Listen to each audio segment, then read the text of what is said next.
শ্লোক লিখে দিয়েছিলেন, 100টা শ্লোক। কার নিয়ে? না নিজের স্ত্রীকে নিয়ে। আসলে আমরা যেমন ভগবানকে ভজনা করি, রাজা ভর্তৃহরি তেমন ভজনা করতেন কিন্তু তার স্ত্রীকে, মানে তার স্ত্রীর রূপ মাধুর্যে যৌবনে এত লালায়িত, এত মাধুর্যমণ্ডিত হয়ে গেছিল যে সে নিজের স্ত্রী ছাড়া কাউকে কিছু জানতো না। জগতে সারাদিন যা কর্ম করতো স্ত্রীর জন্যই, ভাবতার স্ত্রীর জন্যই করতো। স্ত্রীকে নিয়ে 100টা শ্লোক লিখে দিলেন, ভর্তৃহরির শৃঙ্গার শতক। তো বাবা একদিন জ্ঞান চক্ষু খুলে গেল। কোন দিন জানেন? আসলে আমাদের যেদিন এরকম জ্ঞান চক্ষু খুলবে সেদিন আমরা বুঝতে পারবো। অযোধ্যা থেকে আর সাধু বাবা এলেন। তো সাধু বাবা এসে সেই মহারাজকে, রাজাকে একটা ফল দান করলেন। তো ফলটা দান করে বললেন, মহারাজ আপনি রাত্রেবেলায় যখন খাওয়া দাওয়া করে বিছানায় ঘুমোবেন, ঠিক ঘুমোতে যাওয়ার আগে এই ফলটা সেবা করে আপনি ঘুমোবেন। এই ফলের কাজ কি? না এই ফলের কাজ হলো আপনার বয়সটা এক জায়গায় বর্তমান রাখবে, আপনার রূপ যৌবন এক জায়গায় স্থির থাকবে, আপনি শক্ত সামর্থ্য হবেন, আরো সুন্দর হয়ে যাবেন। তো রাজা এত পরিমাণে রানীকে ভালোবাসত। তো রাজার মনে মনে চিন্তা ভাবনা হলো, আমি আর ফলটা খেয়ে কি করব? আমি সবচেয়ে যাকে ভালোবাসি, আমার স্ত্রী, যার জন্য আমার এত কিছু, আমার স্ত্রীকে ফলটা দেব। তো রানীকে কিন্তু ফলটা রাতের অন্ধকারে দিয়েছে, আর দেওয়ার সময় কিন্তু গুণানুগুণটি বলে দিয়েছে যে রানী এই গুণ আছে এই ফলের মধ্যে। এবার রানী মনে মনে চিন্তা করছে, আমি আর ফলটা খেয়ে কি করব? আমি যাকে ভালোবাসি, মানে রানী আবার মনে মনে ভালোবাসতো সেই রাজ্যের সেনাপতিকে। রানীর রাজ্যে যাই, ফলটা চুপি চুপি সেনাপতিকে দিয়ে আসে। সেনাপতিকে রাতের অন্ধকারে দিতে গেছে, সেনাপতিকে দিয়ে বলছে, ফলের এই গুণানুগুণ তুমি যেন সেবা করো। তো সেনাপতি আবার মনে মনে ভালোবাসতো সেই রাজ্যের নর্তকীকে। তো মনে মনে ভাবছে, আমি আর নিয়ে কি করবো? প্রেম যখন একেবারে অতিরিক্ত মাত্রায় হয়ে যায়, জানবেন এবারে সেই ভাঙন ধরবে, সেই ভালোবাসা তখন জানবেন অতিরিক্ত মাত্রায় হয়, তখন আর দিক বেদিক জ্ঞান শূন্য হয়ে যায়, কি করছি আর কি করছি না। তো মনে মনে চুপি চুপি গিয়ে গিয়ে ওই সেনাপতি করেছে কি, নর্তকীকে ফলটা দিয়ে দিয়েছে।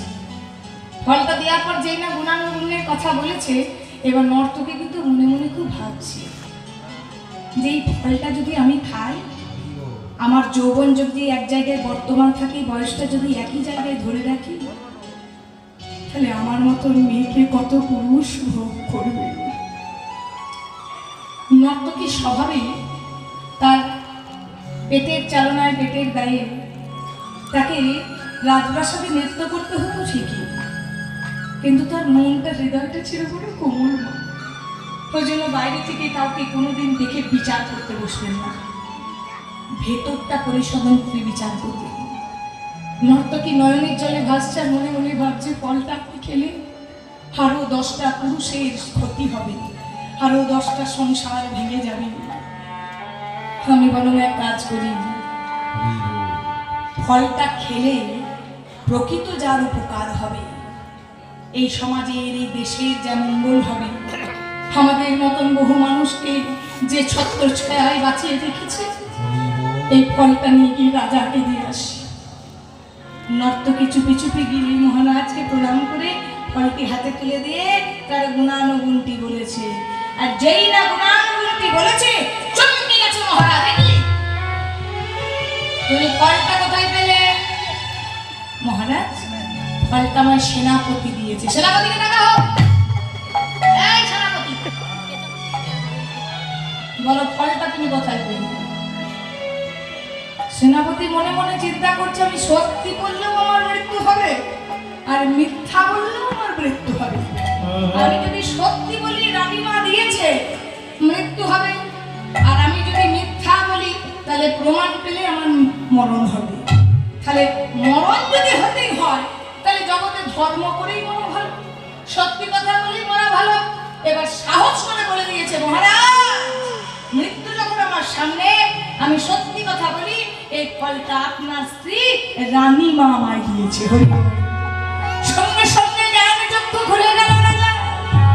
মনে মনে চিন্তা করছে, হাই হাই, আমি কার লাগি করিয়াছি, কার জন্য এই সংসার করেছি, কার জন্য এতদিন ভেবেছি, কার রূপে আমি এত মহিম হয়েছি যে আমার নয়, সাম্রাজ্য আমার রানীর জন্য করি, এত বড় ধোকা দিল সে আমার। না না, এবারে বুঝেছি জগতে কেউ তো কারো নয় রে বন্ধু, জগতে কেউ তো কারো নয়। আমি আর সংসারে থাকবো না, যে সংসারের লাগি এত করলাম সে সংসার নয় এমন ভাবে প্রতিদান দিল। থাক, যাকে ধরলে আমার কাজে দেবে, যার চরণে এলে আমার কর্ম হবে। সেই দিন ঘর থেকে বেরিয়ে 100খানা শ্লোক লিখলেন, যার নাম ভর্তৃহরির বৈরাগ্য সূতক। বৈরাগ্য হয়ে গেল, যার জন্য বললাম সংসারটা দূর থেকে দেখা ভালো। সমুদ্রের ঢেউ দূর থেকে দেখবেন ভালো লাগবে, কিন্তু ঢেউয়ে যদি আপনি ঝাঁপাতে যান এমন আছাড় মেরে পাড়ে ফেলবে, আপনার দাঁড়াতে দাঁড়াতে বহু সময় লেগে যাবে বাবা। যার জন্য সংসার রূপী শালুকে আছে থাকো, কিন্তু ফুলটি খসে পড়ার আগে ওই শালুক ফুল ত্যাগ করে কিন্তু রাধাকৃষ্ণের চরণ কমল পদ্মে যোগদান করতে হবে। তাই গৌর হরি বল, হরি বল।